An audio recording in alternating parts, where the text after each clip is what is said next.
पहुंचे। सावधानी से सुनना। मेड़ता, जहां मीराबाई विराजती थी, अपने ठाकुर की सेवा करते थे श्री रैदास जी। और सेवा करने के बाद में फिर प्रवचन करते, समस्त गांव के लोग आकर के श्रवण करते। मीराबाई की माताजी जाती थी कथा सुनने। एक दिन मीराबाई बोली हम भी चलें कथा सुनने। माताजी बोली तू अभी छोरी है, अभी तू नेक्सी सी लाली है, तू कथा कहाँ समझेगी, तू रहने दे। मीराबाई बोली हमारो घर मन ना लगे, आप हमें संगी ले चलो। तो माताजी मीराबाई को संग लेकर के आ गए। अब मीराबाई प्रवचन सुन रही थी। प्रवचन सुनते ही उनकी दृष्टि पड़ी, पीछे विराज रहे हैं श्री गिरधर लाल, गिरधर गोपाल।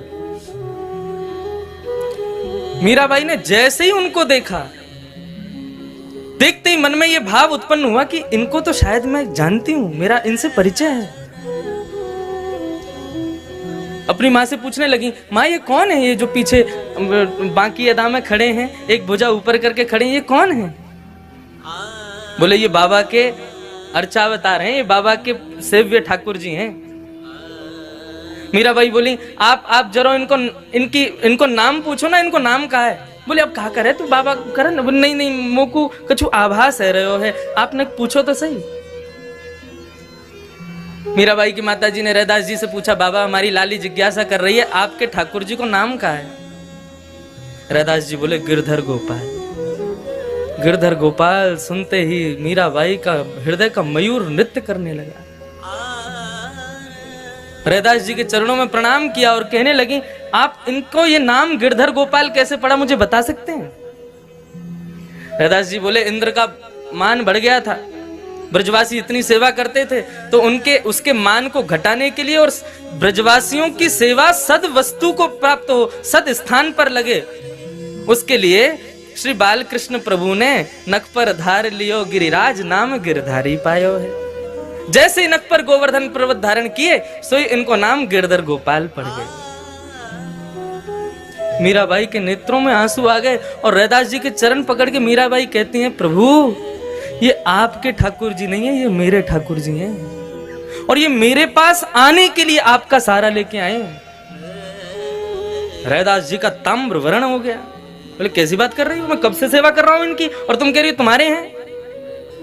तब मीराबाई ने अपने पूर्व जन्म की कथा बताई। कौन है मीराबाई? भगवान के एक मित्र सुबल का ब्याह पूर्व जन्म में मीराबाई से हुआ था। मीराबाई जब अपने पूर्व जन्म में थी, तब उनका ब्याह भगवान के मित्र सुबल के साथ हुआ।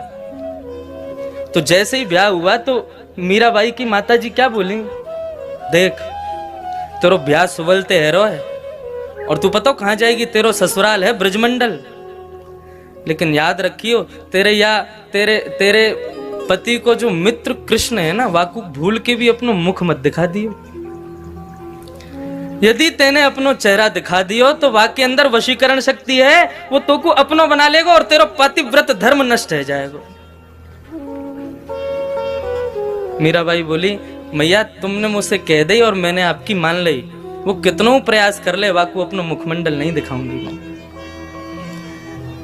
सुबल मीराबाई से ब्याह करके, जैसे ही उनको, मीराबाई का नाम कुछ और था, ब्याह करके लौटा तो ठाकुर जी को पता चली हमारो सुबल हमारा मित्र है, भैया ब्याह करके आयो, भाभी लेके आयो। जब पूछ के तो आए सब ठीक ठाक है कि ना, और या बहाने भाभी को चेहरा देखे आवेंगे। अपने बालक और मित्र की बहू सबन ने बढ़िया लगे, हमें अनुभव ना है, आप लोगों ने ज्यादा होगा। अब ठाकुर जी पहुंचे, सावधानी से सुनो, बड़ी बड़ी सुंदर कथा। अरे सुबल आ गो भैया? बोले हाँ आ गए। कहाँ हो भैया इतने दिन आते? बोले ब्याह है गो है ना, तो अब गृह गृहस्थी बन गई है, वही में व्यस्त हो। अरे भैया ब्याह करे आयो ने, हमें दिखा दे अपनी बहू को मोड़ो। सुबल बोलो तू देवर है, वो तेरी भाभी है, अपने आप देख ले मोते काके। तो पालकी में बैठी थी मीराबाई और हमारे श्रीनाथ जी बाबा ऐसे पर्दा हटा के जैसे ही भीतर झांकने लगे, मीराबाई को पता चला ये वही बाल कृष्ण, तुरंत अपना मुंह ढक लिया। ठाकुर जी बोले भाभी जी ने अपना मुखमंडल दिखाए दो। मीराबाई ने मुंह खिला दिया, बोले नहीं दिखाएंगे। ठाकुर जी ने खूब प्रेम। अब आप सोचो, ठाकुर जी जाको मुख देखना चाहे, मीराबाई ने खूब मना किया, बोले हम अपना मुख नहीं दिखाएंगे।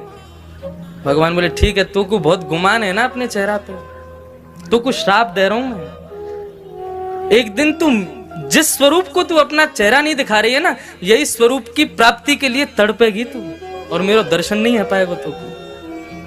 और ऐसा कह के ठाकुर जी वहां से चले गए। और जब वो समय आया, जब इंद्र का मान भंग करने के लिए श्री बाल कृष्ण प्रभु ने अपनी इकन्नी उंगली पर जैसे ही गिरिराज पर्वत धारण किए, समस्त ब्रज के ब्रजवासी वहां पर खड़े थे। जैसे ही मीराबाई वहां पहुंची और भूल से ठाकुर जी को अपने नेत्रों से देख लिया, देख करके आज मीराबाई के नेत्र सजल हो गए। और सजल होते ही मीराबाई आज अपनी माँ को कोसती है, बोले मैया तेने कैसी सीख दी मुझको,